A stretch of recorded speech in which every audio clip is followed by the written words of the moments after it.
मैं दीवार की ओट में हो गया और थोड़ा सा सर बाहर निकाल कर अंधेरे में गौर से देखने लगा। इंसानी साया इस मकान की तरफ बढ़ रहा था जिसकी पहलू वाली दीवार की ओट में मैं खड़ा था। चाकू मैंने अपने हाथ में दबा रखा था। मैं पंजों के बल जमीन पर बैठ गया। ये संगू ही था। मकान के दरवाजे पर आकर इसने पीछे मुड़कर देखा, फिर बरामदे में आकर ताला खोलने लगा। मुझे कोई अंदाजा नहीं था कि ये शख्स इंस्पेक्टर नाथन से मेरी मुखबरी कराया है कि नहीं। जो कुछ ये करके आया था, मुझे इससे तो बाद में निमटना था। पहले इस दुश्मन को ख़त्म करना बहुत ज़रूरी था। सिंगू ने कमरे में घुसने के बाद दरवाज़ा बंद कर दिया। मुझे अंदर से कुंडी लगाने की आवाज़ सुनाई दी। मैं अंधेरे में पंजों के बल बैठा रहा। मेरा कमांडो जहन बड़ी तेज़ी से मनसूबाबंदी करने में मसरूफ़ था। यहाँ सिंगू के पास असलहा भी हो सकता था। मुझे बेहद मोहतात रहने की ज़रूरत थी। मैंने अंधेरे में कमरे को घूर कर देखा। वहाँ कोई खिड़की या रोशनदान मुझे दिखाई न दिए। अचानक अंदर रोशनी हुई। इस रोशनी का एहसास मुझे यूं हुआ कि कमरे के ऊपर एक छोटे से रोशनदान में से बिजली के बल्ब की रोशनी बाहर बरामदे में पड़ने लगी। बल्ब शायद 60 वोल्ट का था। इसकी रोशनी ज़्यादा नहीं थी। मैं पलटकर मकान के अकब में आ गया। इस तरह अंधेरा छाया हुआ था। कमरे की अकबी दीवार के साथ ऊंची घास उगी थी और कमरे की कोई खिड़की या रोशनदान न थे। एक लिहाज से मैं मुतमईन था कि मेरा शिकार कमरे में बंद हो चुका है। खतरा सिर्फ यही था कि ये शख्स इंस्पेक्टर नाथन से मिलकर मेरा राज फाश न कराया हो। लेकिन सबसे पहले मुझे इसी शख्स से निमटना था। मैं अगर इसका दरवाज़ा खटखटाता हूँ तो इस समर का इम्कान था कि संगू पिस्तौल वगैरह लेकर बाहर आए। वो मुझ पर फायर कर सकता था क्योंकि बरामदे में रोशनदान की वजह से हल्की हल्की रोशनी थी। अगर दरवाज़ा तोड़कर अंदर घुसता हूँ तो संगू को संभलने और मुझ पर हमला करने का मौका मिल सकता था। मैं पंजों के बल चलकर बरामदे में आ गया। मैं कमरे की दीवार के साथ जैसे चिपक कर खड़ा था। चाकू मेरे सीधे हाथ में था। मैं करीब ही बांस का बना हुआ एक छोटा सा मूंडा पड़ा था। मैंने झुककर इसे अपनी तरफ आहिस्ता से खींचा, फिर इसे दरवाजे के आगे इस तरह लुढ़का दिया कि आवाज़ पैदा हो। ये आवाज़ ऐसी थी जैसे कोई जंगली जानवर मूंडे पर से छलांग लगाकर भागा है। इसका रद्द-ए-अमल ये हुआ कि सबसे पहले रोशनदान में आने वाली रोशनी बंद हो गई। संगू ने बरामदे की आवाज़ सुनकर कमरे की बत्ती बुझा दी थी। मैं सांस रोके दीवार के साथ चिपका खड़ा रहा। फिर कुंडी उतरने की आवाज़ के साथ ही दरवाज़ा आहिस्ता से खुला। अंधेरे में मुझे अब इस हद तक नजर आ रहा था कि मैं अपने शिकार पर झपट सकता, मगर वो भी बड़ा अय्यार शख्स था। वो बाहर नहीं निकला था बल्कि कमरे के अंदर ही अंधेरे में खड़ा बाहर औंधे पड़े मूड़े को देख रहा था। मैं पंजों के बल खिसक कर दरवाजे के बिल्कुल बराबर में आ गया। अचानक कमरे के अंदर से एक औरत की आवाज़ आई। इसने तामुल जुबान में कहा, संगू बाहर जाकर देख, कोई बाग तो नहीं। मैं चौंक पड़ा। कमरे में कोई औरत भी थी। अच्छा हुआ था मैं कमरे में नहीं घुसा था, वरना इस बेगुनाह औरत का भी मुझे खून करना पड़ता। मैं इसे अपना चेहरा नहीं दिखा सकता था। औरत की आवाज़ पर वो दरवाजे से बाहर निकल आया। इसके साथ ही मैंने उछल कर इसकी गर्दन पर चाकू का भरपूर वार कर दिया। वो लड़खड़ाया। मैंने इसे घसीट लिया और दूसरा भरपूर वार इसके दिल पर किया। अंदर से औरत की घबराई हुई आवाज़ आई, संगू क्या हुआ, तुम बोलते क्यों नहीं? मगर संगू अब बोल नहीं सकता था। चाकू के 2 भरपूर वार खाने के बाद इसके हलक से खर खर की आवाज़ें आने लगी थी। मैंने तीसरे वार से इसकी शारक काट डाली और बरामदे से छलांग लगाकर दरख्तों की तरफ भागा। मुझे अपने पीछे इस औरत की चीख की आवाज़ सुनाई दी। इस सारी कार्रवाई में बमुश्किल 15-20 सेकंड लगे होंगे। अपने क्वार्टर में वापस आकर मैंने चाकू को पानी से साफ किया। रोशनी में अपने कपड़े देखे। मेरे कपड़ों पर कहीं कहीं खून के छींटे पड़े थे। इसी वक्त कपड़े उतार कर इनकी गठरी बनाई। चाकू पहुंचकर अलमारी में रखा। बत्ती बुझाई। खून आलूद कपड़ों की छोटी सी गठरी लेकर क्वार्टर के अकब में आ गया। एक जगह नरम जमीन को खोद कर गठरी को दफन करके जमीन हमवार कर दी। ऊपर पत्ते और झाड़ झंकाड़ बिखेर दिया। वापस क्वार्टर में आकर पलंग पर लेट गया और सोचने लगा, अगर संगू ने इंस्पेक्टर नाथन को मेरे बारे में सब कुछ बता दिया है तो मैं सख्त खतरे में हूँ। मुझे इस सूरत हाल से निमटने के लिए क्या लाया अमल इख्तियार करना होगा। फिर ख्याल आया कि शायद संगू ने अभी इंस्पेक्टर नाथन से बात नहीं की होगी। बहरहाल इसका पता सुबह ही चल सकता था। अगला रोज़ मेरे लिए वैसे भी बेहद तजस्सुस भरा था क्योंकि दूसरे दिन ठीक 12 बजे दुश्मन की एटमी आबदोज में लगाए गए इंतहाई धमाका खेज पेंसिल बमों को पांडिचेरी की बंदरगाह पर फटकर तबाही मचानी थी, जिसकी जिम्मेदारी मुझे सिन्हाली एजेंटों के सरबराह सिंगू पर डालना थी। दूसरे दिन बस्ती में संगू की लाश मिली तो वहाँ शोर मच गया। वो औरत जो रात को संगू के कमरे में थी फरार हो चुकी थी। लाश इस हालत में बरामदे में पड़ी हुई मिली कि इस पर चाकू के 3 गहरे जख्म थे। लाश की शारक कटी हुई थी। गर्दन पर पिछली जानिब 3 इंच लंबा घाव था। एक गहरा जख्म सीने में दिल पर लगा था। क्योंकि संगू जेटी पर काम करता था इसलिए इंस्पेक्टर नाथन इसकी तफ्तीश कर रहा था। ये सारी तफसील मुझे दिन के वक्त जेटी के ऑफिस में जाते ही चपड़ासी ने बता दी थी। मालूम हुआ कि इंस्पेक्टर नाथन बस्ती में गया था। मैं भी इसके पीछे चल दिया। मुझे इंस्पेक्टर नाथन से मिलते ही इसकी आंखों और चेहरे पर यह पड़ना था कि इससे मेरे बारे में संगू ने कुछ बताया तो नहीं। इंस्पेक्टर नाथन के साथ जेटी के कुछ सिपाही थे। मुझे आता देखकर इंस्पेक्टर नाथन मेरी तरफ बढ़ा। मेरी निगाहें इसके चेहरे के एक एक तासुर को पढ़ने लगी। मैंने अपने तजुर्बे से अंदाज़ा लगा लिया कि इससे सिंगू ने मेरे बारे में अभी तक कुछ नहीं बताया था। इंस्पेक्टर नाथन संगू के कत्ल से सख्त परेशान था। कहने लगा, जेटी का एक मजदूर कत्ल कर दिया गया है, किसी औरत का झगड़ा लगता है। बस्ती के लोगों का कहना है कि शाम को इसके पास एक औरत आई थी, हम इसे तलाश कर रहे हैं।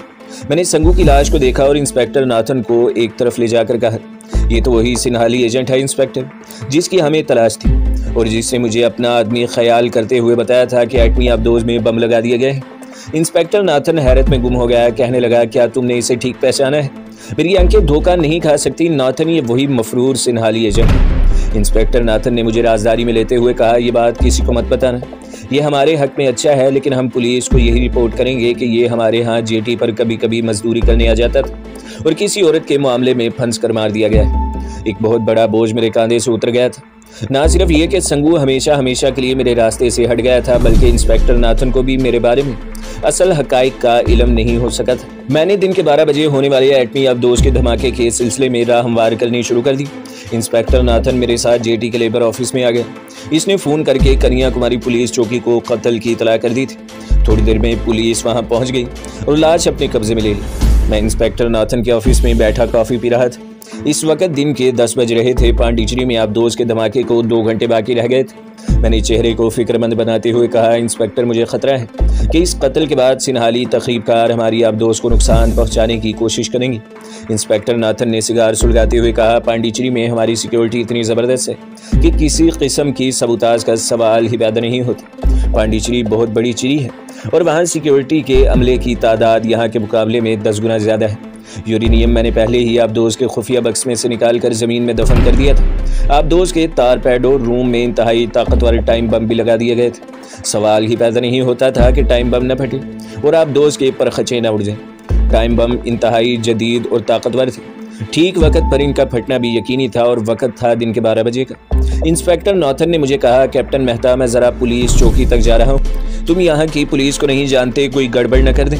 तुम अपने क्वार्टर में जाकर थोड़ा आराम करो, जेटी पर अब तुम्हें ज़्यादा नहीं आना चाहिए।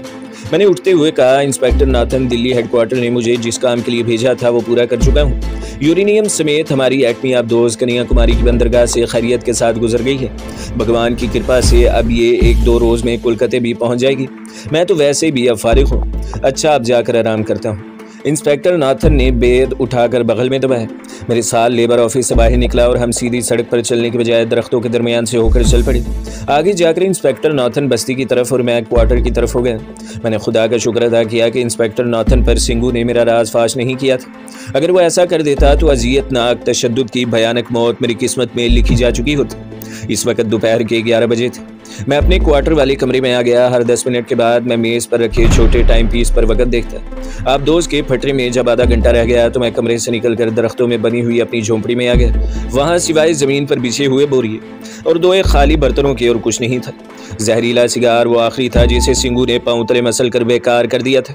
मैंने बोरिए को उठाकर देखा, नीचे कुछ नहीं था। अपना साइलेंसर वाला रिवॉल्वर मैंने पहले ही वहाँ से ले जाकर अपने कमरे में छुपा कर रख दिया था। दिन के 11:15 बज रहे थे। मैं अपने क्वार्टर वाले कमरे में बेचैनी से इधर उधर टहलने लगा। सिगरेट निकाल कर सुलगाया। सिगरेट के कश कड़वे लगे। मैंने इसे एस्ट्रे में बुझा दिया। मेरी नज़रें क्लॉक पर जमी थी। सेकंड की सुई टिक टिक करती अपनी गर्दिश में लगी थी। इस बात की तस्दीक मैंने इंस्पेक्टर नाथन से मिलकर कर ली थी कि एटमी आबदोज अभी तक पांडिचेरी की बंदरगाह पर ही खड़ी है। 12 बजने में जब 5 मिनट रह गए तो मैं उठकर रसोई में चला गया। फ्रिज खोलकर ठंडे पानी की बोतल निकाली, पानी के 2 घूंट पिए और वापस कमरे में आकर टाइम पीस के सामने पलंग पर बैठ गया। अचानक मुझे अपने छोटे ट्रांसमीटर का ख्याल आया जिसे मैंने क्वार्टर के सामने सुंबल के दरख्त के नीचे एक जगह छुपा दिया था। ऐसा मैंने एहतियात के तौर पर किया था। धमाके के बाद कुछ भी हो सकता था, मुझ पर भी शुबा किया जा सकता था। अगरचे इसका इम्कान बहुत कम था, मगर भारतीय हुकूमत के इतने बड़े नुकसान के बाद मुझे भी दायरा तफ्तीश में शामिल किया जा सकता था, ख्वाह ये तफ्तीश मुझसे छुपा कर की जाती। टिक टिक टिक सेकंड की सुई गर्दिश कर रही थी। 12 बजने में 3 मिनट बाकी रह गए थे। फिर 1 मिनट गुजर गया। फिर 12 बजने में आधा मिनट रह गया। ये कभी हो नहीं सकता था कि मेरे लगाए गए इंतहाई जदीद और ताकतवर बम न फटे। 12 बजने में 10 सेकंड रह गए तो 8, 7, 6, 5, 4, 3, 2, 1। मैं अपनी जगह पर बिल्कुल साकित हो गया। सेकंड की सुई 12 के हिस्से से आगे निकल गई। पांडिचेरी वहां से बहुत दूर थी। मुझे एटमी आबदोज के धमाके की आवाज़ सुनाई नहीं दे सकती थी, मगर मुझे यकीन था कि वहां धमाका हो चुका है और एटमी आबदोज के परखचे उड़ चुके हैं। बस थोड़ी देर में इंस्पेक्टर नाथन के लेबर ऑफिस में एक फ़ोन कॉल या वायरलेस पैगाम आना था और यहाँ भी अफरा तफरी मच जानी थी। मैं जल्दी से उठा, गुसल खाने में जाकर मुँह हाथ धोया, फ्रिज में से मछली निकाल कर गर्म की, इसे रोटी के साथ खाया, कॉफ़ी बनाई और मग हाथ में लेकर अपने कमरे में आकर आरामदेह कुर्सी पर बैठकर घूंट घूंट करके पीने लगा। एटमी आबदोज की तबाही ने भारतीय वजारत दफा और वजारत दाखिला और सीक्रेट सर्विस में एक कोहराम मचा दिया होगा। अब तक हज़ारों फ़ोन कॉलें और खुफिया सिग्नल फ़िज़ा में मुंतशिर हो चुके होंगे। मिलिट्री और सिविल दोनों सीक्रेट सर्विसेज हरकत में आ गई होंगी। हो सकता है इस वक्त तक वजारत दफा का हंगामी इजलास भी बुला लिया गया हो, जिसकी सदारत भारत के प्राइम मिनिस्टर कर रहे हैं।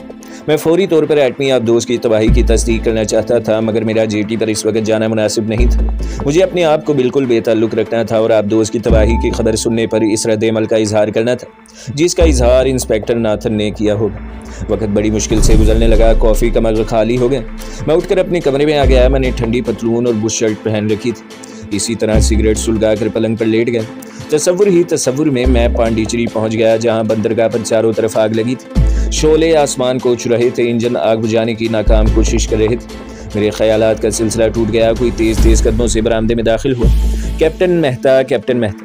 ये इंस्पेक्टर नॉथन की घबराई हुई आवाज़ थी। मैं जल्दी से उठकर बरामदे में आया। इंस्पेक्टर नॉथन इंतहाई परेशानी के आलम में इधर उधर टहल रहा था। इसका सांस फूला हुआ था। मुझे देखते ही बोला, हमारी सबमरीन ब्लास्ट हो गई है।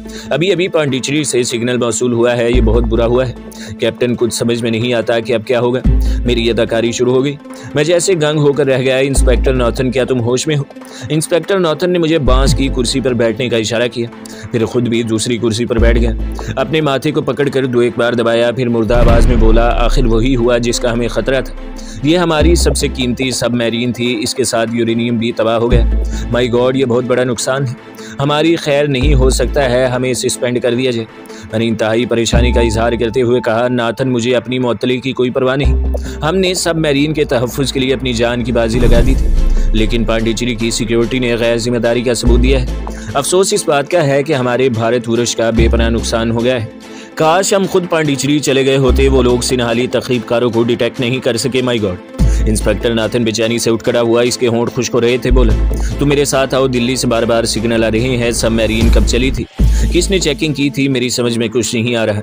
मुझे मालूम था कि राजधानी के हमारे हेडक्वार्टर से भी फ़ोन आएगा और मुझसे रिपोर्ट तलब की जाएगी। चुनाचे मैंने जल्दी से क्वार्टर को ताला लगाया और इंस्पेक्टर नाथन के साथ जेटी के लेबर ऑफिस में आ गया। हमारे दाखिल होते ही फ़ोन की घंटी चीख उठी। हेलो। इंस्पेक्टर नाथन की आवाज़ बौखलाई हुई थी। इसने यस सर प्लीज़ स्पीक कहा और फ़ोन मुझे दे दिया। दूसरी तरफ से आवाज़ आई, कैप्टन रामकिशन मेहता। मैंने अपने दिल्ली वाले CID हेडक्वार्टर के सेक्रेटरी नंबर 2 तिवाड़ी की आवाज़ पहचान ली। यस सर, मैं कैप्टन रामकिशन मेहता बोल रहा हूँ। मैं दिल्ली हेडक्वार्टर से तिवाड़ी बोल रहा हूँ। टंडन साहब से बात करो।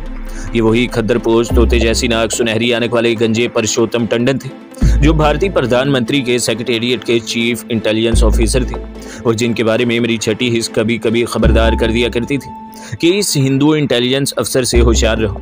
मैंने टंडन जी को नमस्ते कहा। उन्होंने जवाब में तेज़ आवाज़ से कहा, आखिर ये सब कुछ क्यों हुआ?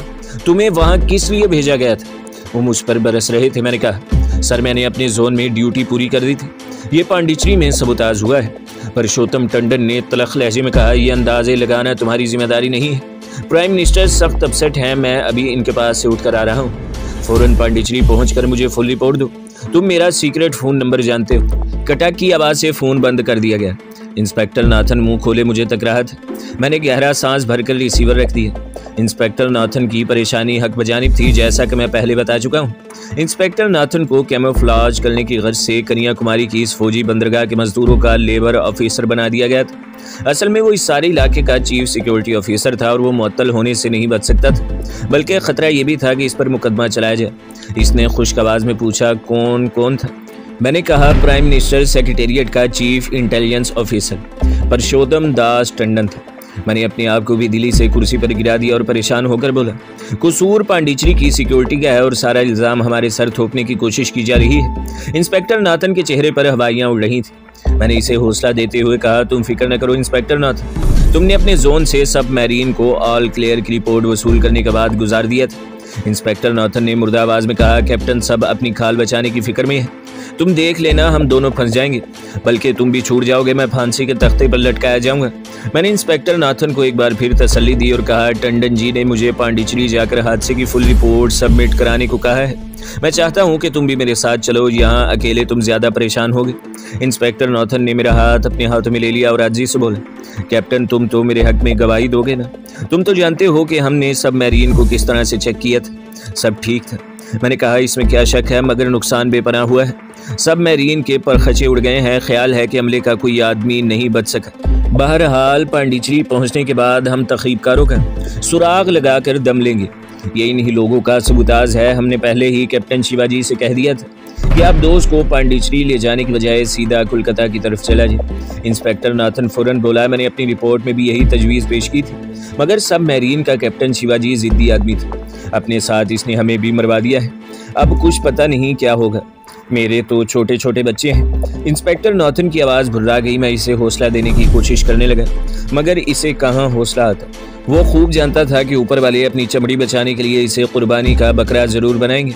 अपने साथ मैं इसे इसीलिए पांडिचेरी ले जाना चाहता था कि वो पांडिचेरी के सिक्योरिटी अमले को जानता था और मुझे बड़ी सहूलत हो जाती और मैं अपनी रिपोर्ट आसानी से तैयार कर सकता था। मैंने इंस्पेक्टर नाथन को अपनी बातों से कम से कम इतना यकीन ज़रूर दिला दिया था कि इसकी नौकरी नहीं जाएगी, और अगर इसे मुअत्तल कर भी दिया गया तो वो बहुत जल्द बहाल हो जाएगा, क्योंकि मैं इसके हक में गवाही दूंगा। इंस्पेक्टर को कुछ हौसला हो गया। मैंने इसे कहा कि मिलिट्री एयरपोर्ट से पता कराए, हमें कोई तैयारा पांडिचेरी ले जा सकता है। वहाँ से पता चला कि सिर्फ एक डेकोटा एयरबेस पर मौजूद है, जिसकी ओवरहॉलिंग हो रही है, और सुबह 8 बजे एक छोटा फोकर रामेश्वरम से आएगा। इसमें सवार होकर हम पांडिचेरी जा सकते हैं। रेल के जरिए जाने से 1.5 दिन लग जाता था। हमने यही तय किया कि दूसरे रोज सुबह 8 बजे पांडिचेरी के लिए रवाना हो जाएंगे। थोड़ी देर बाद फोन आ रहे थे। ये तमाम टेलीफोन मद्रास, केरला और दिल्ली के सिक्योरिटी वालों के थे।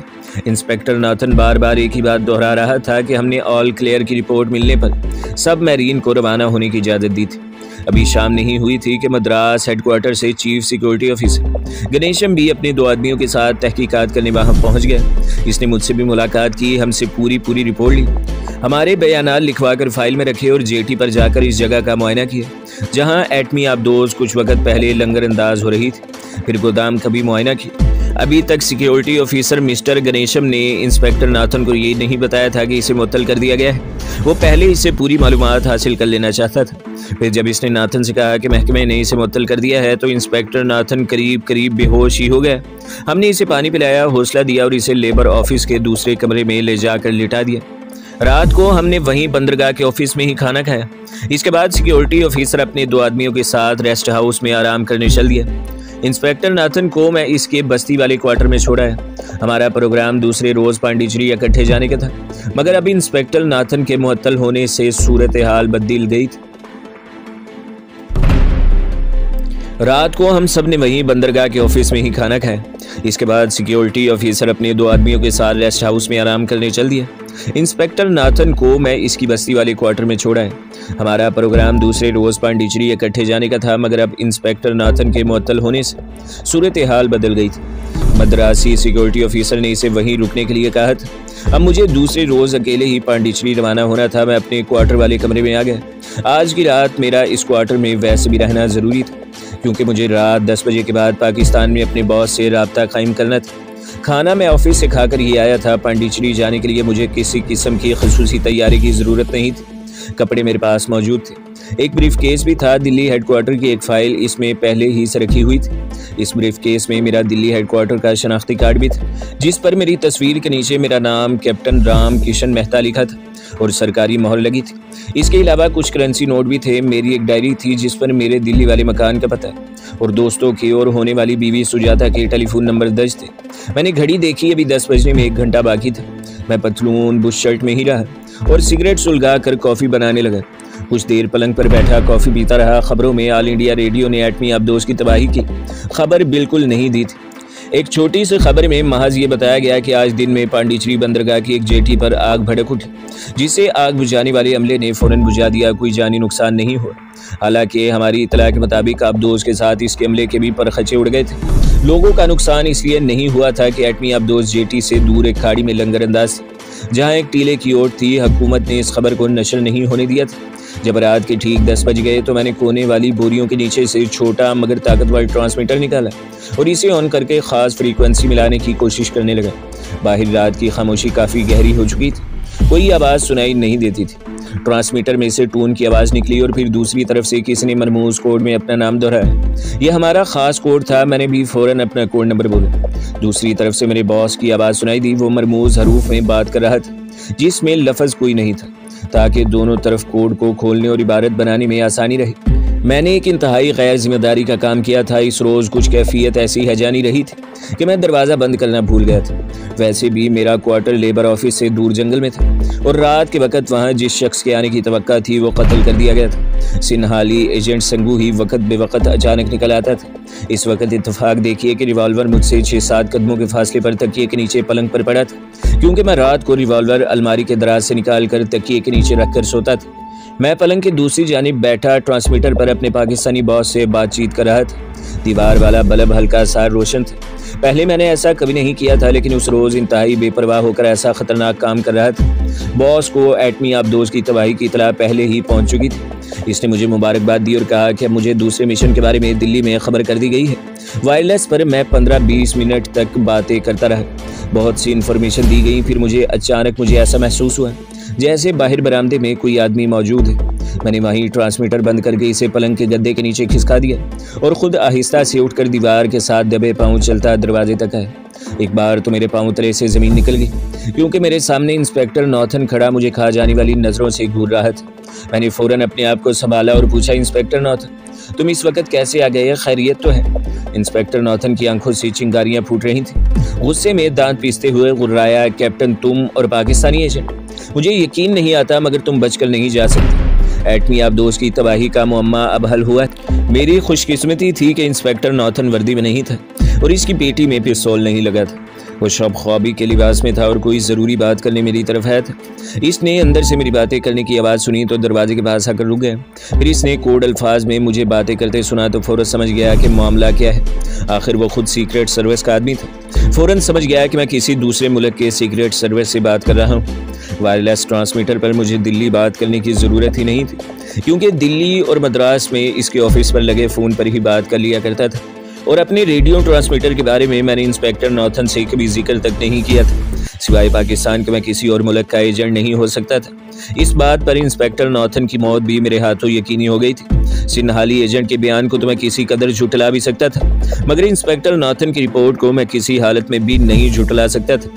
इस बात के लिए मैं खुदा का शुक्र बजा ला रहा था कि इंस्पेक्टर नाथन के पास पिस्तौल नहीं था, वरना वो दरवाज़ा खुलते ही मुझे शूट कर देता और मैं अपना बचाव नहीं कर सकता था। दूसरी शुक्र बजा लाने वाली बात यह थी कि हम दोनों लेबर ऑफिस से दूर एक वीरान जगह पर अकेले थे और हमारी आवाज़ या इंस्पेक्टर नाथन की आवाज़ कोई नहीं सुन सकता था। तो दोस्तों, अगली किस्त सुनने के लिए हमारे चैनल को सब्सक्राइब करें, वीडियो को लाइक करें और बेल के आइकन को भी दबा दें, ताकि हर जो आने वाली वीडियो है वो आपको सबसे पहले मिलती रहे।